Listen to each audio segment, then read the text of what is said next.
Salam pemirsa, berjumpa lagi bersama saya dalam pembahasan buku renungan kita yang berjudul Agama yang Bersinar. Buku ini dituliskan oleh Nyonya Ellen G. White. Buku renungan ini menyuguhkan kepada kita suatu cara yang lebih baik, menyingkapkan kepada kita suatu kehidupan yang lebih sederhana dan lebih manis. Semua pembaca akan penuh dengan kegembiraan dan kesukaan, bersinar menyinarkan kasihnya dimanapun kita berada. Jadi inilah ajakan bagi masing-masing kita. Bagaimana kita harus mempunyai kehidupan yang sederhana sebagaimana Kristus, yang selalu memancarkan akan kasihnya dimanapun dia berada. Biarlah kita mau menyerahkan akan setiap beban kehidupan kita di bawah kaki salibnya, sehingga kita akan diberikan kedamaian, kita akan diberikan sukacita yang dari surga. Dan pada saat ini saya kembali mengundang akan seluruh anggota keluarga dan saudara-saudara semua. Kita dapat berkumpul bersama-sama. Kita akan mempelajari nasihat firman Tuhan pada saat ini, dan biarlah rencana-rencana indah Tuhan itu akan menjadi bagian masing-masing kita. Kita akan masuk ke dalam judulnya Alam Menuruti Kehendaknya. Ayatnya terdapat di dalam Mazmur 65 ayat 9 dan 10. Sebab itu orang-orang yang diam di ujung-ujung bumi takut kepada tanda-tanda mujizatmu. Tempat terbitnya pagi dan petang kau buat bersorak-sorai. Engkau mengindahkan tanah itu, mengaruniainya kelimpahan, dan membuatnya sangat kaya. Batang air Tuhan penuh air, engkau menyediakan gandum bagi mereka. Ya, demikianlah engkau menyediakannya. Ya, jadi ini bagaimana Tuhan kita yang menyediakan segala sesuatu untuk manusia ciptaannya.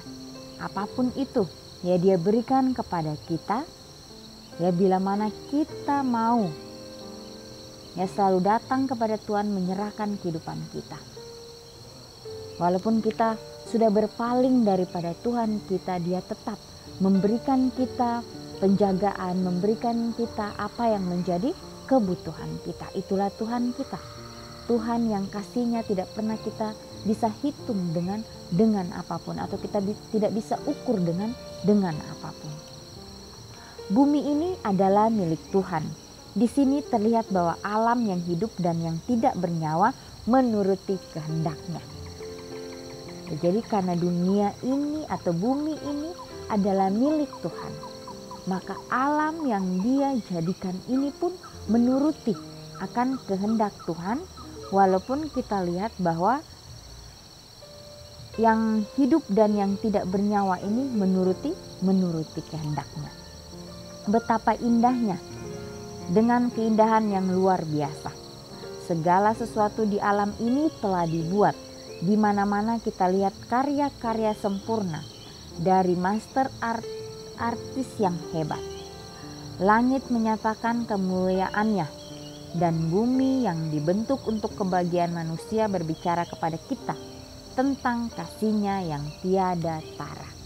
Ya, kalau kita kembali meluangkan waktu kita untuk menikmati alam ciptaan Tuhan yang Tuhan sudah berikan untuk kita, disitulah kita akan merasakan bahwa Tuhan kita begitu ajaibnya, menjadikan segala sesuatunya dengan begitu indah, sehingga kita manusia yang berdosa ini dapat menikmati akan karya tangannya Tuhan yang dia sudah berikan bagi kita.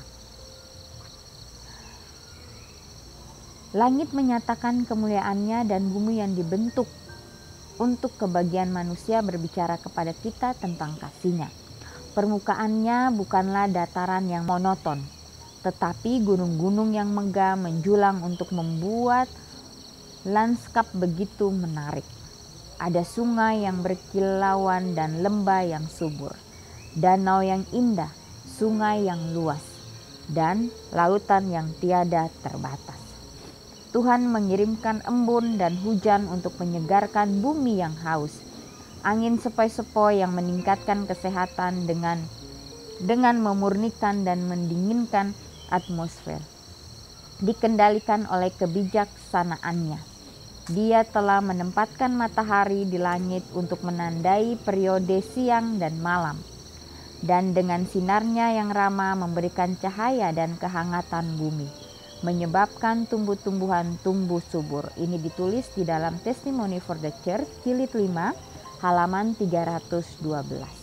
Ya, jadi bagaimana Tuhan kita menjadikan segala sesuatunya dengan suatu keajaiban yang manusia tidak bisa bayangkan. Ya, Tuhan mengirimkan embun dan hujan untuk menyegarkan bumi yang haus ini. Ya, bagaimana para petani mereka akan merasakan ya tanah yang mereka sudah kerjakan.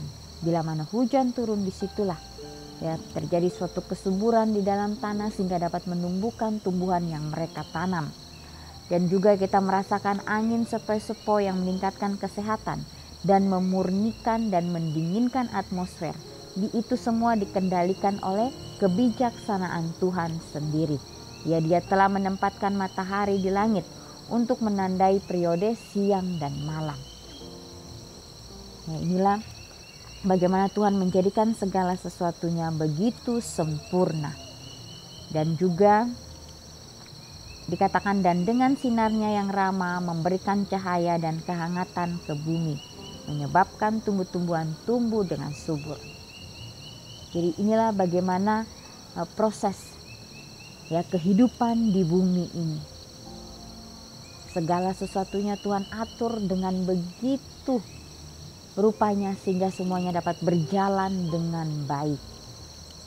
Ya, di sini juga dikatakan gunung-gunung yang megah menjulang untuk membuat suatu hal yang begitu indah sehingga pada saat mata manusia memandang, disitulah kita akan merasakan kebahagiaan karena Sang Pencipta kita adalah seorang, dikatakan Dia adalah seorang master art yang dapat membuat segala sesuatunya begitu indah. Saya meminta perhatian kita pada berkat-berkat dari tangan Tuhan yang limpah. Bapa surgawi kita yang baik hati telah memberi kita begitu banyak hal untuk meningkatkan kebahagiaan kita. Dia adalah sumber kasih, pemberi berkat yang tak terhitung banyaknya. Testimony for the Church jilid 5 halaman 314. Ya, jadi Bapa surgawi kita adalah Bapa yang begitu baik, telah memberikan begitu banyak ya hal untuk meningkatkan kebahagiaan kita. Ya, biarlah pada saat ini, pada saat Dia memberikan kita kesempatan, pada saat Dia masih memberikan kita nafas kehidupan, biarlah kita mau datang kepada Tuhan, menyerahkan kehidupan kita kepadanya, sehingga waktu yang Dia berikan kepada kita jangan pernah kita sia-siakan. Biarlah kita pergunakan itu dengan sebaik-baiknya. Ya, karena Tuhan kita, Tuhan yang menjadikan bumi ini, Bapa di surga telah mengutus anaknya yang tunggal, yaitu Yesus, untuk datang ke dunia ini, untuk menjadi teladan bagi kita. Biarlah teladan yang Dia sudah contohkan itu dapat memberikan kita suatu pemahaman di dalam kehidupan kita, bahwa kita juga harus mempraktekkan itu di dalam kehidupan kita setiap harinya.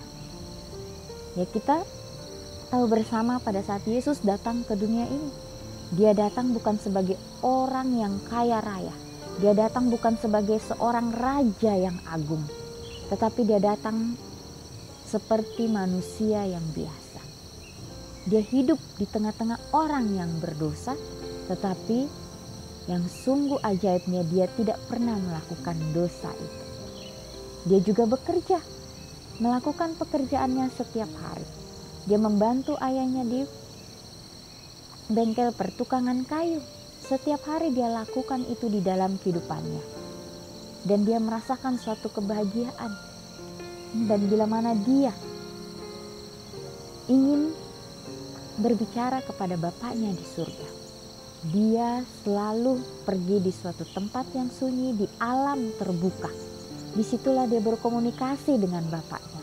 Disitulah Bapaknya memberikannya sesuatu penghiburan, suatu sukacita kepadanya, sehingga dia dapat terus ya melanjutkan kehidupannya, terus berkarya di dunia yang berdosa ini, sehingga pada saat dia melakukan kehendak Bapaknya, Ya, dia melakukan itu dengan sepenuh hatinya, dia melakukan dengan penuh sukacita.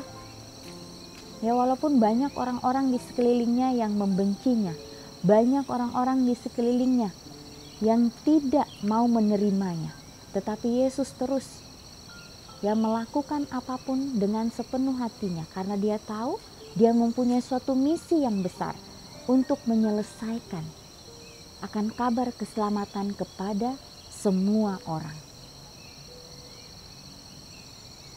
Ya, pada saat kita mengingat kembali bagaimana pengorbanan Yesus di atas kayu salib, disitulah kita akan merasakan ya bahwa Tuhan kita adalah Tuhan yang penuh dengan keadilan, yang penuh dengan kuasa, itu akan memberikan kita ya suatu hal yang kita belum pernah rasakan sebelumnya.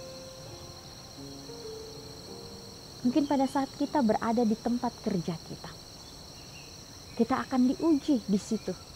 Apakah kita mempunyai karakter seperti Kristus untuk menjalankan setiap pekerjaan kita dengan penuh kejujuran, dengan penuh ketulusan, dan penuh dengan kerendahan hati. Dan walaupun kita akan merasakan kesakitan, kita akan merasa sakit hati, tetapi kita tahu apa yang kita lakukan adalah hal yang benar. Bukan di mata manusia, tetapi di mata Tuhan. Dan Tuhan akan ya memberikan kita kesanggupan, memberikan kita kekuatan untuk terus berkarya. Mungkin kita berada di suatu tempat pelayanan. Ya, di situ juga bagaimana kita akan dikikis, iman kita akan dimurnikan dengan adanya orang-orang di sekeliling kita. Ya, inilah bagaimana apa yang harus kita tanggapi. Ya, ini kembali lagi di dalam diri kita masing-masing.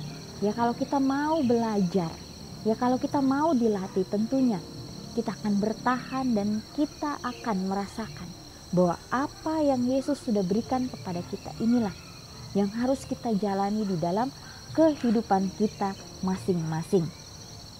Ya, bagaimana Tuhan kita dikatakan batang air Tuhan penuh air, engkau menyediakan gandum bagi mereka, yang demikianlah engkau menyediakannya. Ya, Tuhan saja yang menyediakan apa yang menjadi kebutuhan kita setiap harinya. Dia peduli dengan kita. Ya, walaupun kita sudah menyakiti hati Tuhan, tetapi dia tetap ya memberikan kita kesempatan demi kesempatan untuk mau memperbaiki semuanya itu. Ya, biarlah setiap ciptaan yang Tuhan sudah ciptakan untuk kita mau bersyukur dengan semuanya. Sehingga apapun yang kita lakukan, Tuhan tolong saya supaya hari ini ya saya boleh menjadi pembawa damai bagi orang lain, karena Engkau sudah memberikan kepada saya dengan cuma-cuma apa yang Engkau sudah janjikan. Ya, bumi ini adalah milik Tuhan. Disinilah terlihat bahwa alam yang hidup dan yang tidak bernyawa menuruti kehendaknya. Ya, betapa indahnya dengan keindahan yang luar biasa. Segala sesuatu di alam ini telah dibuat. Di mana-mana kita melihat karya-karyanya. Inilah bagaimana kita harus hidup. Sebagai manusia sosial, tentunya kita hidup saling membutuhkan satu dengan yang lain. Biarlah pada saat kita melaksanakan akan setiap tanggung jawab yang Tuhan sudah berikan kepada kita, biarlah kita mau menjalani itu dengan sepenuh hati kita, karena Tuhan kita adalah Tuhan yang Maha Agung. Karena Tuhan kita sudah memberikan segala sesuatunya untuk kita, sehingga kita mau ya membalas itu semua dengan apapun yang bisa kita lakukan. Biarlah kesempatan yang Tuhan masih berikan kepada kita pergunakan dengan sebaik-baiknya. Bila mana kita mempunyai kesibukan di dalam kehidupan kita, ya biarlah kita boleh menyadari bahwa kesibukan itu yang kita lakukan, kita boleh menyisihkan sedikit waktu untuk kembali menikmati akan alam yang Tuhan sudah berikan kepada kita, sehingga kita dapat merasakan bahwa Tuhan kita adalah Tuhan yang begitu ajaib. Biarlah hari ini kita boleh mengambil komitmen kita masing-masing dimanapun kita berada. Biarlah kita boleh terus mengandalkan akan Tuhan kita, sehingga Tuhan dapat memberikan kita suatu kebahagiaan di dalam kehidupan kita, sehingga kebahagiaan yang Dia berikan kita dapat pancarkan itu dimanapun kita berada. Ya pemirsa, inilah nasihat firman Tuhan pada saat ini. Biarlah kita terus menjalani apa yang Tuhan kehendaki di dalam kehidupan kita, sehingga semuanya itu akan berjalan sesuai dengan kehendak-Nya, bukan kehendak kita. Biarlah ini dapat menguatkan kita masing-masing untuk terus memandang kepada Kristus. Ya walaupun akan banyak tantangan, tetapi kita tahu bahwa Tuhan kita adalah Tuhan yang sudah menang atas segala sesuatunya, sehingga kita pun dapat diberikan suatu hal kemenangan itu, yaitu melawan akan diri kita sendiri, melawan akan kedagingan kita, sehingga kita boleh menerima akan kasih Tuhan, sehingga kita dapat memancarkan itu dimanapun kita berada. Kita akan berjumpa lagi di kesempatan yang berikutnya, dan Tuhan memberkati.